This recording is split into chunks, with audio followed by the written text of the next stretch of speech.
Vamos falar agora sobre mecânica da fratura, fadiga e fluência. Começando por mecânica da fratura. Então, mecânica da fratura é uma disciplina que trata do comportamento dos materiais que contêm trincas e outras pequenas descontinuidades. O estudo da mecânica da fratura tem por objetivo estimar a máxima tensão que um material pode suportar caso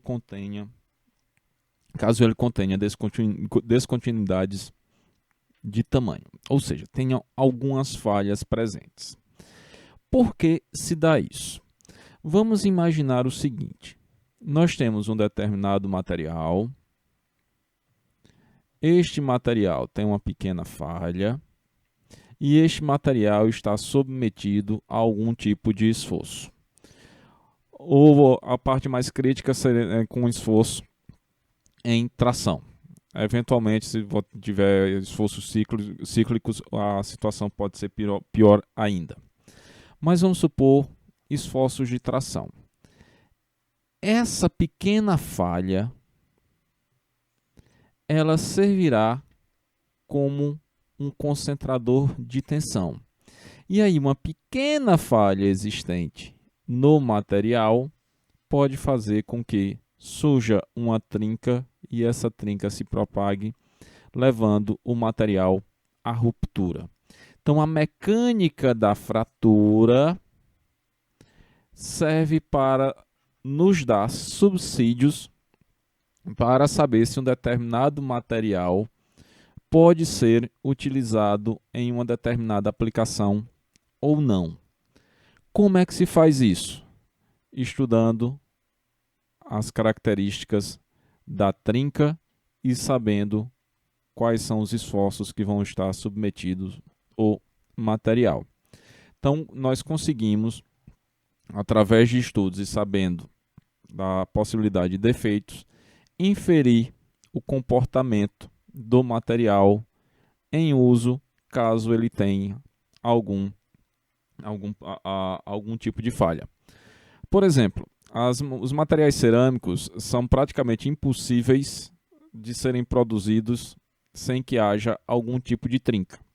Então, se faz se usa artifícios para evitar ou para aumentar, melhorar que a gente vai chamar de tenacidade à fratura dos materiais cerâmicos. No caso dos materiais metálicos, um cuidado durante o processamento faz com que nós evitemos o máximo possível a presença de pequenas falhas dentro dos materiais. Então é isso que a gente vai estudar. A tenacidade à fratura mede a capacidade de uma estrutura com trincas suportar uma tensão.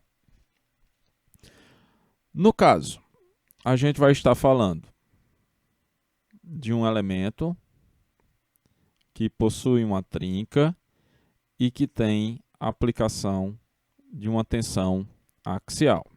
Então, nós temos esse K1C, que é o valor crítico do fator de intensidade de tensão em uma ponta da trinca para produzir uma falha catastrófica sobre carga uniaxial. Esse 1 vai indicar que é a tensão axial e o C quer dizer que é crítico. Então, basicamente é o seguinte: se aplicamos um esforço, o ângulo dessa trinca aqui vai estar gerando uma pequena tensão neste ponto. Essa tensão, de acordo com o que se vai aumentando, se aplicando o esforço, ela pode ser suficientemente grande, principalmente para aqueles materiais que não possuem uma grande plasticidade. Os que têm uma ductilidade relativamente alta, há uma deformação ao redor da trinca, da ponta da trinca, então ele se deforma plasticamente antes de ter a ruptura. Aqueles com ductilidade intermediária ou os materiais frágeis, uma vez que a trinca surgiu, ela se propaga rapidamente. Então, Essa tenacidade à fratura, representada por K1C,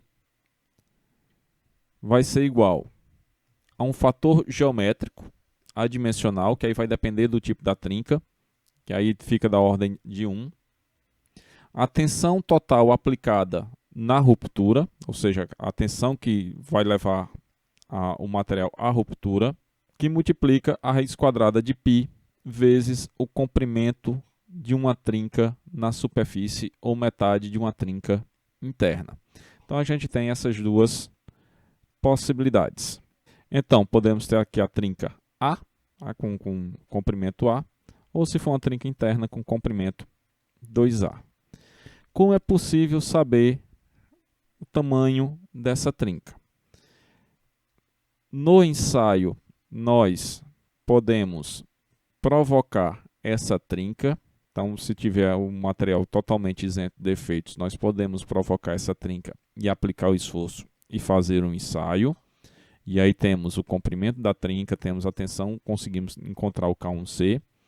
Ou, se sendo trinca interna, é possível, através de ensaios não destrutivos, saber o tamanho dessas trincas internas. Aí, por exemplo, ultrassom, radiografia, então dá para gamografia, dá para a gente descobrir o tamanho dessas trincas internas. Então, nesse caso específico aqui, esse parâmetro seria 1,12 e no caso da trinca interna, o parâmetro seria 1. A unidade de tenacidade é o megapascal por raiz quadrada de metro, uma unidade bem maluca. E aqui está o comportamento da tenacidade à fratura. Nela, ou nele, percebe-se que a tenacidade à fratura depende da espessura da amostra ou do componente. Com o aumento da espessura, a tenacidade à fratura diminui até atingir um mínimo. Então ela vem, chegou nesse mínimo aqui. Esse valor constante, a partir desse ponto, é denominado tenacidade à fratura no estado plano de deformação. Então aqui nós temos a tenacidade à fratura para as ligas de alumínio e cobre. Então se a gente olhar aqui, por exemplo, pegar aqui titânio e alumínio, tem aqui 54,9. Se a gente compara aqui, por exemplo, com policarbonato, que é um plástico, a do policarbonato é 1. Então o que isso quer dizer? Que a ruptura é bem mais fácil de acontecer no policarbonato do que na liga de titânio, alumínio e vanádio.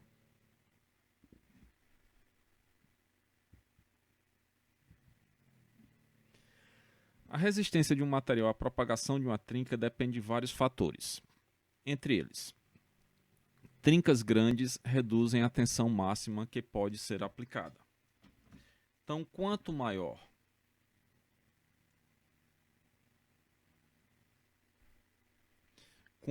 for o comprimento da trinca, ou seja, quanto maior for o A, significa dizer que menor vai resistir à tensão aplicada. A capacidade de deformação plástica é um fator crítico na utilização dos materiais. Por quê? Como já foi falado antes, se eu tenho uma ductilidade relativamente alta, então o material absorve, ou melhor, se deforma plasticamente na ponta da trinca. Então isso daqui define, ou pode definir, a utilização de alguns tipos de materiais. Como a gente viu lá no gráfico, componentes espessos têm menor resistência à fratura do que componentes mais finos feitos do mesmo material. Alta taxa de deformação, tal qual a existente no ensaio de impacto, normalmente reduz a tenacidade à fratura do material. Em outras palavras, uma pancada muito grande, a tenacidade do material fica afetada. O aumento da temperatura eleva a tenacidade à fratura. Basicamente, se a gente aumenta a temperatura, aumenta a mobilidade. Se aumenta a mobilidade, o material fica mais dúctil. Ficando mais dúctil, melhora a tenacidade. Tamanho de grão pequeno aumenta a tenacidade à fratura, enquanto defeitos localizados e alta densidade de discordância reduzem a resistência à fratura. Grãos pequenos, a gente vai ver um pouquinho mais lá na frente, são defeitos para que uma trinca se propague, a depender do tipo de fratura. Então, se são defeitos para a propagação de uma trinca, quanto mais grãos, mais vai impedir o movimento das trincas. Defeitos localizados. Então, sei lá, uma inclusão, um poro, qualquer outra coisa, aumenta a energia nesses pontos. Aumentando a energia nesses pontos, facilita a propagação da trinca. Discordâncias ou alta densidade de discordância deixa o material mais rígido. Deixando o material mais rígido, diminui a tenacidade. A presença de tensão residual compressiva em materiais cerâmicos aumenta a resistência à fratura. Basicamente, aqui é uma das formas de se melhorar a tenacidade à fratura dos materiais cerâmicos, que é com esse processo de aumentar a tensão residual dentro do material. Aí, qual a importância da mecânica da fratura? Então, a abordagem da mecânica da fratura permite selecionar materiais e avaliar a integridade estrutural de componentes, levando em consideração a presença inevitável de descontinuidades. Então, as variáveis a serem consideradas, que é a propriedade do material, ou seja, a tenacidade à fratura, o K1C, a tensão aplicada, sigma, e o tamanho da trinca. Então, se a gente vai fazer uma seleção de material, sabendo-se a tensão em que o material vai trabalhar e sabendo o tamanho da trinca, é possível calcular a tenacidade à fratura. A integridade estrutural do material. Então, se a gente conhece para o tamanho da trinca, se nós conhecemos a tenacidade à fratura, é possível se encontrar qual é a tensão que o material vai suportar ou que ele tende a se romper. O método de fabricação ou de um ensaio não destrutivo. Se o material foi selecionado, a tensão aplicada é conhecida e o tamanho do componente foi determinado, pode-se calcular o tamanho máximo tolerado de uma trinca dentro do material. Então, se eu quero um material para ser utilizado como hélice de uma turbina, lá nós vamos ter cargas cíclicas e nós vamos ter elevada temperatura. Então, esse material tem que ter determinadas propriedades e ele não pode se romper, porque imagine se for uma hélice de uma turbina de um avião. Em se rompendo, a falha será catastrófica e aí pode ter um problema muito sério, para dizer o mínimo. Então, se sabemos tudo isso, a gente é possível determinar as características do material e determinar qual é o tamanho de trinca máximo que pode ser que aquele material pode apresentar. Então, a gente toma todos os cuidados na produção do material, no método de produção, e depois faz um ensaio para saber se naquele material as trincas estão em um tamanho aceitável. Na metalurgia, a principal utilidade é caracterizar aquelas ligas de ductilidade intermediária que podem sofrer falhas catastróficas abaixo do seu limite de escoamento devido ao efeito de concentração de tensão dos defeitos estruturais, que é isso daqui. Então, o que é que acontece? Nós podemos ter uma liga que tem um limite de escoamento nesse ponto aqui. Mas tamanho de trinca que ele usa para chegar nesse ponto está nesse tamanho aqui. Então, qualquer tamanho de trinca a mais, o que eventualmente poderia acontecer? Eu teria uma ruptura do material, e aí de forma catastrófica, com uma tensão bem mais baixa do que o limite de escoamento. Então, o material poderia se romper bem abaixo da tensão do limite de escoamento. E essa ruptura, se a ductilidade não for tão alta, ocorre de maneira frágil, ou seja, sem qualquer aviso prévio. Que é considerando a trinca como sendo uma trinca interna, que é aquele parâmetro y igual a 1. Então aí, para materiais, para fraturas frágeis, que aí são características dos materiais cerâmicos, então nós vamos ter o seguinte. Então nós temos, faz de conta que é nosso corpinho de prova, o elemento, aqui nós temos a trinca, o comprimento da trinca, e aqui nós temos o raio da ponta da trinca. Então essa trinca, ou quanto menor esse raio, vai afetar no comportamento mecânico do material. Então diz o seguinte: qualquer trinca ou descontinuidade limita a capacidade de uma cerâmica de suportar tensão trativa. Por quê? Aplicou-se um esforço, esse pontinho aqui vai ser concentrador de tensão, e quanto menor esse ângulo, menor mais concentrada ainda a tensão. Então, qualquer esforço aplicado, concentração de tensão alta, como o material é frágil, a ductilidade de uma cerâmica é muito baixa, então a trinca começou a se propaga rapidamente. Então, em materiais frágeis, trincas concentradoras de tensão são denominadas trincas de Griffith. Horrível falar palavras com TH. O raio R determina a concentração de tensão. Quanto menor ele for, pior será. Ao se aplicar uma tensão trativa, a tensão real na ponta da trinca será.